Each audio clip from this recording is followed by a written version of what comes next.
The content in this podcast is for informational and educational purposes only. It is not intended to be medical advice, a diagnosis, or a treatment plan for any individual. Listening to this podcast does not establish a doctor-patient relationship.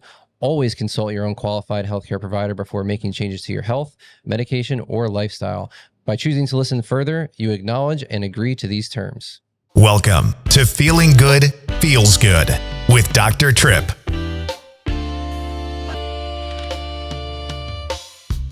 Welcome to a state of feeling good. It's how we live and how you could. Just know it's how we're all meant to be. If things are off, listen to your body. It can tell us exactly what we need. Physical, emotional, nutritional, or mentally. No need to worry, it's reached accessibly. No matter how you felt or what you've heard, well-being's for everyone, it's what you deserve. Ease and joy are yours once it's understood. No need to fear, because feeling good feels good.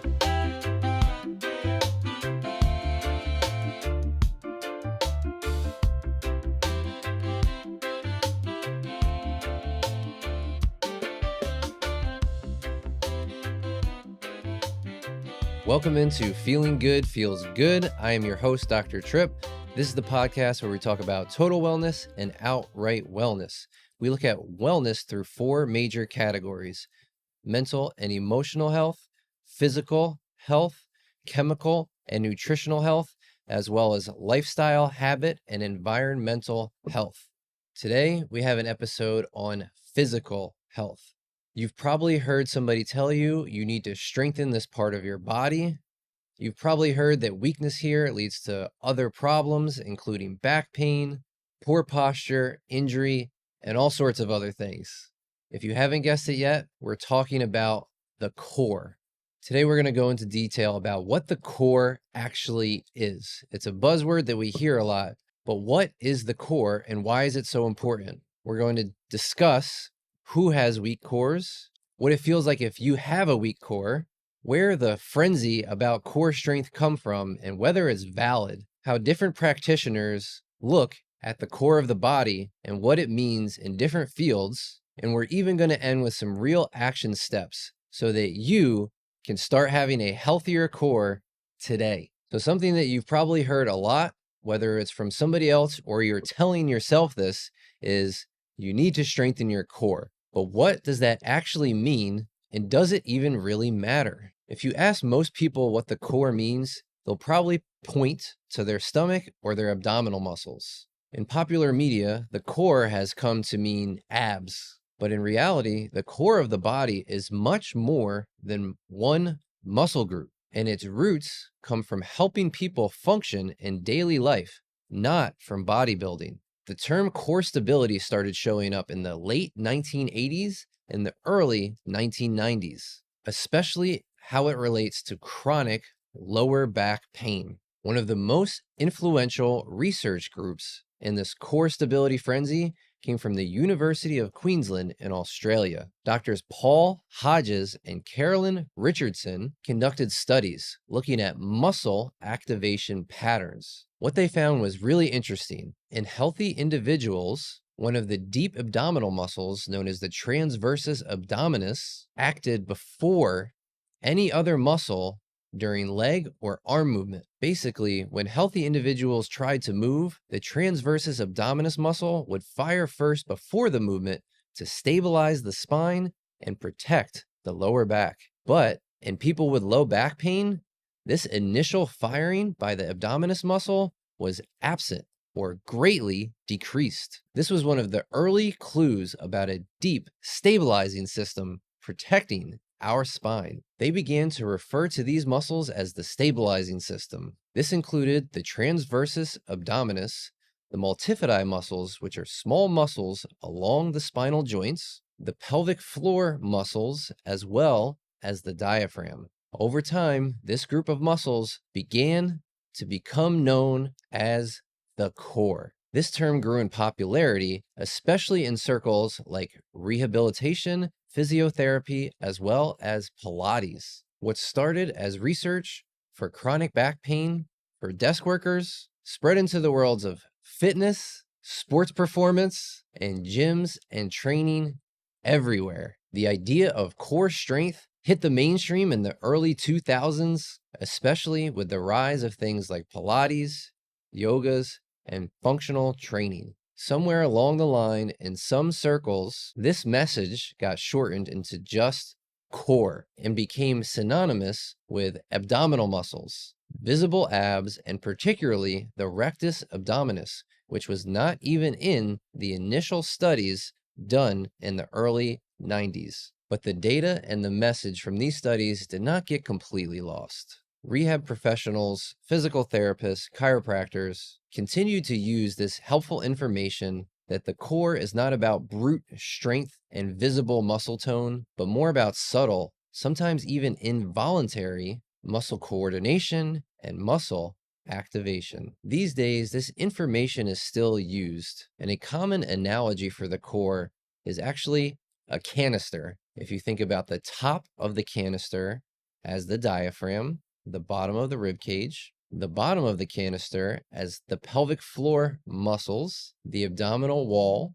making the front, and the muscles of the spine making up the back of the canister. This analogy can help shift the perspective from the front abdominal muscle to more of the core of the body, the entire middle part of the body. This is something that we want to pay attention to, and it is crucial to overall health and wellness, including posture, strength, walking, strength training, athletic performance, even postpartum recovery and digestion. If you swing a golf club, you better be paying attention to the function of your core. If you like to lift weights, if running is a hobby, playing basketball, nearly any movement of your body does rely on the functionality of the core of your body. One way to look at this is, how does the center of the body work as a system to protect, stabilize, support, and even coordinate movement through different parts of the body? So when I say core, I'm thinking less about visible muscles and really about how the center of your body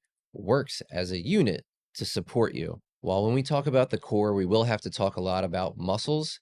If you want to talk about foundation and support, you always have to think about the bones. The main bones that are included in this core system are your lumbar spine vertebrae, the bones in your lower back, the lower part of your rib cage, your pelvis, your sacrum, and even the top of your leg bones, your femurs, which make your hip joint. These bones and joints that they create not only need to be strong and sturdy, but they need to be balanced in the way that they can move. So if there is an imbalance in mobility, joint restriction, or arthritis in these bones and joints, it can affect how the core system works. Proper diet with minerals, chiropractic adjustments, yoga, weightlifting, getting sunlight, these are all common ways to ensure that the bones and the joints are remaining healthy. Now that we understand a little bit more about what the core is and how it works, let's take a look and see, does it really affect that many people? Well, it's estimated that about 80% of people experience low back pain at some point in their life. It's also estimated that up to 70% of people with low back pain have pain that is in some way associated with core instability. So if 80% of people experience low back pain and 70% of those people have pain that's associated with core weakness or instability, that means about half of the population is suffering from some form of core weakness or instability. I would almost say that's less of a fitness rehab issue and almost a public health issue if half of the population qualifies for core weakness, leading to dysfunction in their body. And it's not just back pain. This will affect your posture, which has a myriad of downstream effects: physical, mental, and even hormonal. This also plays a role in how we breathe. And we know the strong link between breathing, breath work, ability to breathe, and our mental state, our mindfulness, our ability to be at ease and not experience anxiety, worry, fear. It also plays a major role in balance and coordination. Yes, I hope all of the athletes heard that especially, but even just think about somebody who maybe is clumsy, at risk, or even the older population who need to be even more careful about falling. It can even influence digestion, postpartum recovery, and overall pelvic floor health. So again, when we're talking core, we're not just talking fitness and muscles. We're talking about fundamental health. So a well-functioning core not only helps you move better, but feel better overall through supporting many body systems. For many people, core strength could be a missing link to their overall health and wellness. So who is most at risk for core dysfunction, and why is it so common? Most people are living with activities that slowly chip away at the core strength and the core stability. It's more often than not a slow deterioration that we don't even realize is happening. Do you want to guess the number one activity that leads to a weak core? You guessed it, desk work.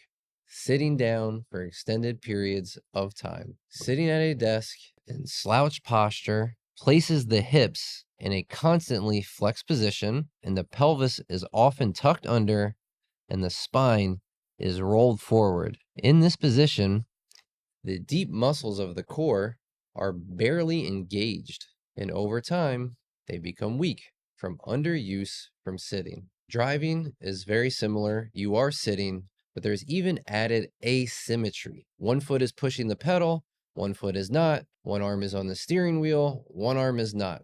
So not only are you developing core weakness, but also imbalance in your core. This is why drivers are one of the populations that suffer from the most chronic lower back pain. A lot of you will not like this one, but actually staring down at your phone can also weaken your core. The forward head posture and slumped spine from looking down put the diaphragm and the core muscles at a disadvantaged position, allowing them to grow weaker over time. Now add stress, the way we breathe.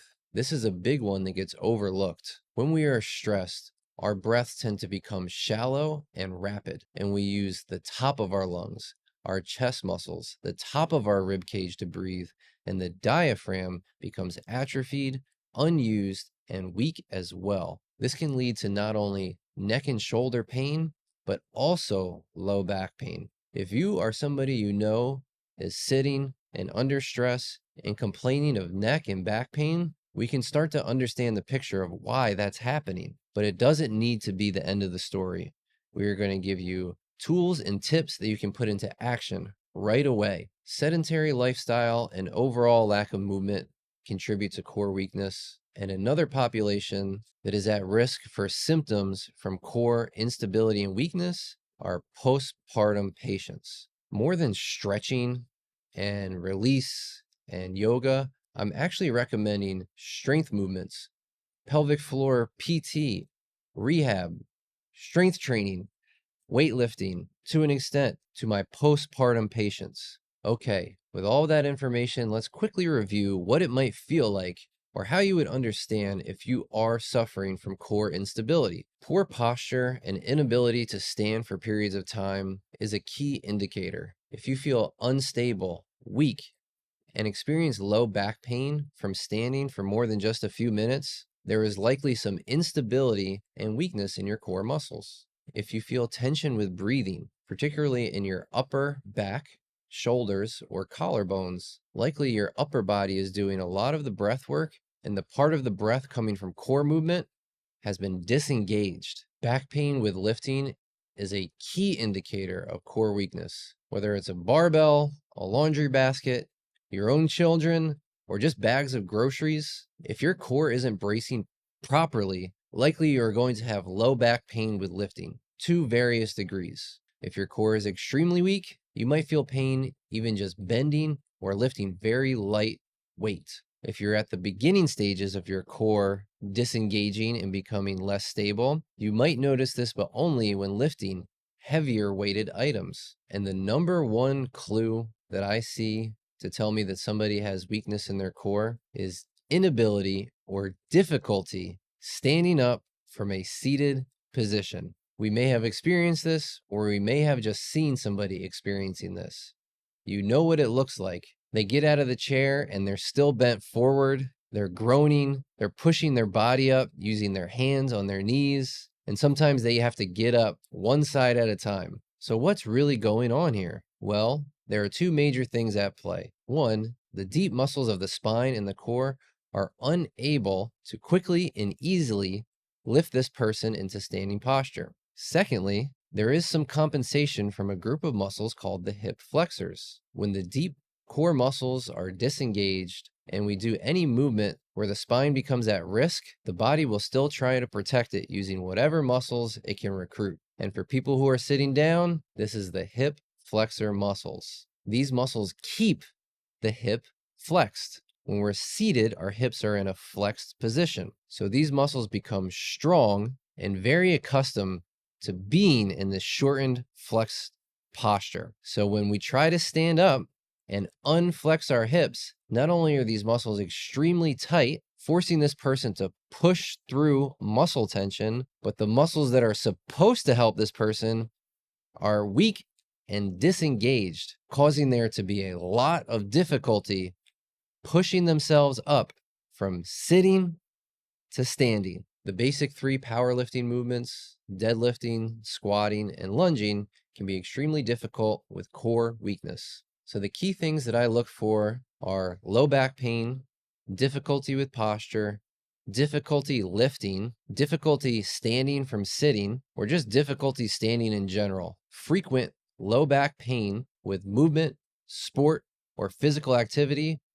And really, I'm checking for core weakness in anybody who has low back pain. This is not to say that every low back pain comes from core weakness, but it is so common that it has to be looked at in nearly every patient to at least be ruled in or out. Core weakness can even contribute to tightness in the neck and shoulders. As we talked about with breathing from the core being disengaged, the part of the breath that is shallow and rapid is going on overdrive. This can also decrease oxygenation to your muscles. The decreased oxygen to your muscles, as well as weak core and poor coordination, can lead to decreased performance in sport. Maybe you're just not moving fast as you used to, or the weight that once felt light is starting to feel heavier and heavier. Okay, let's talk about how to improve core strength. This will help improve your posture, your balance, your breathing, your mindfulness, decrease lower back pain,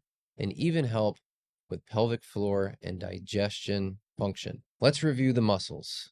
We talked about the diaphragm, the transversus abdominis, the pelvic floor, and the multifidi muscles, the muscles deep in your lower back. But these muscles can't do it all on their own. The other muscles that support core functionality are your oblique, your side body muscles, and your quadratus lumborum. Yes, your rectus abdominis, the six-pack muscle, can come into play. Your erector spinae, these are the muscles on the side of your spine. If you see on the sides of your spine, it looks like two columns of muscles.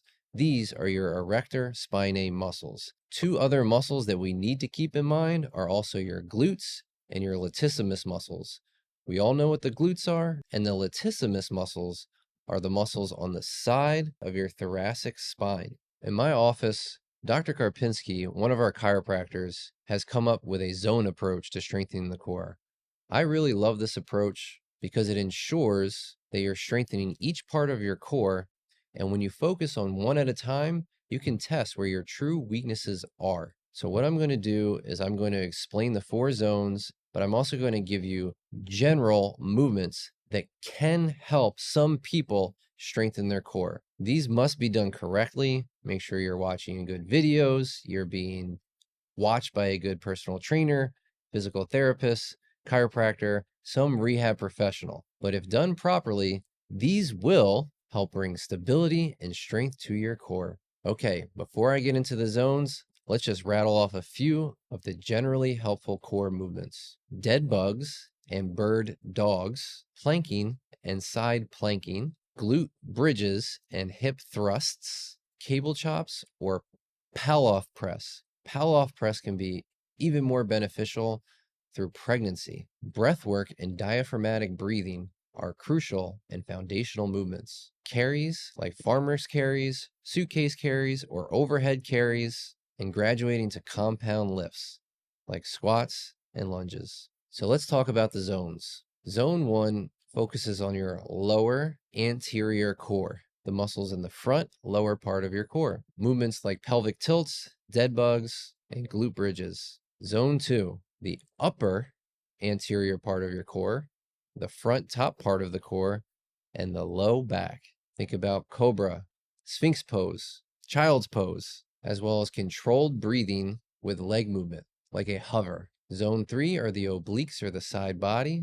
Think about side planks, Palloff press, cable or banded chops. Zone 4 is the extensors and the glutes, power muscles on the back of the core. Think about Supermans, bird dogs, wall sits, hip thrusts, or even glute bridges with weight. Again, researching these movements will definitely get you started. If you're having trouble, please have a partner, trainer, rehab professional of some kind watch your movements and make sure you're doing the right ones that fit you. Before we go, because this is a total wellness podcast, I do want to look at somatic therapists and traditional Chinese medicine, their view of the core of the body. Somatic therapists view the core as an emotional and sensory center, one that can hold trauma, tension, and stress. They think of the pelvic floor as a place where people unconsciously hold tension related to fear, vulnerability, or shame, and the top of the core, the diaphragm,